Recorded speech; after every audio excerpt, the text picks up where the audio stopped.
First என்ன கொடுத்துருக்காங்க, இது ஹோல் ஸ்கொயர்டுன்னு கொடுத்துருக்காங்க. அதுக்கு முன்னாடி உள்ளே என்ன இருக்குன்னு பாருங்கள். உள்ளே வந்து எக்ஸு காமனாக இருக்கா, வேறு எதுவும் காமனாக இல்லை. நம்ம இப்போ என்ன பண்ணலான்னா, இதில் எக்ஸை காமனாக நான் எடுத்துடுறேன். இதுக்கு சிம்பிளிஃபை பண்ணால் தானே நமக்கு தெரியும். எக்ஸை காமனாக எடுத்தோம்னா இங்கே 2x இருக்கும், -3y இருக்கும். ஆல்ரெடி இங்கே என்ன இருக்குது, ஹோல் ஸ்கொயர்டு இருக்குது.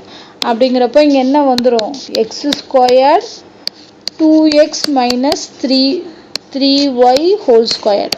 இந்த இதை சிம்பிளிஃபை பண்ணால் இது கிடச்சிருச்சு. அடுத்து இங்கே பாருங்கள், 2 வந்து காமனாக இருக்குது. நான் என்ன பண்ணுறேன், 2வை வெளியே எடுக்கிறேன். 2வை வெளியே எடுத்தோம்னா 2x - 3y இருக்குது. இதுவும் ஹோல் ஸ்கொயரில் இருக்குது. அப்போ என்ன, ஹோல் க்யூப்பில் இருக்குது, க்யூப்பில் இருக்குது. அப்போ 2 க்யூப் வருமா, 2 க்யூப்புங்கிறது 8. ஸோ அப்போ இங்கே 2x - 3y whole cube. So first இது செகண்ட் இதை சிம்பிளிஃபை பண்ணியிருக்கோம். இப்போ தேர்ட் இதை சிம்பிளிஃபை பண்ணணும். தேர்ட் இதை சிம்பிளிஃபை பண்ணுறதுக்கு என்ன இருக்குது, உள்ள க்யூப் கொடுத்துருக்காங்க. ஸோ 8 க்யூப்பை நான் எப்படி எழுதுறேன்னா 2x ஹோல் க்யூப்னு எழுதலாமா, ஏன்னா 2 க்யூப்புங்கிறது 8. அதனால் அதே மாதிரி இங்கே பார்த்தீங்கன்னா 27னா என்னது, 3yன்னு எழுதலாமா. So 3y whole cube. So a cube - b cube formula என்ன, a - b into a square plus ab plus b square. So அந்த ஃபார்மேட்டில் எழுதலாம் இதை. இங்கே ஏங்கிறது 2x, பிங்கிறது 3y. அப்போ 2x - 3y கிடைக்கும். அடுத்ததில் 2x ஹோல் ஸ்கொயர், அப்போ என்ன கிடைக்கும், 4x ஸ்கொயர்னு கிடைக்கும். அப்புறம் ப்ளஸ் ஏபி, இது ரெண்டையும் மல்டிப்ளை பண்ணுங்கள், 32 6 xy.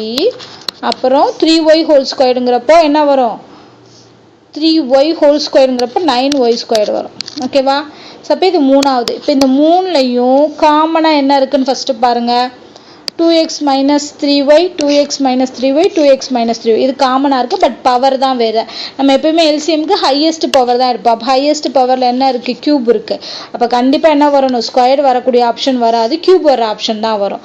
அதுக்கு முன்னாடி பாருங்கள், இதில் என்ன இருக்குது, எக்ஸ் ஸ்கொயர்டு இருக்குது, இதில் 8 இருக்குது. அப்போ கண்டிப்பாக இது ரெண்டுமே வந்துடும்.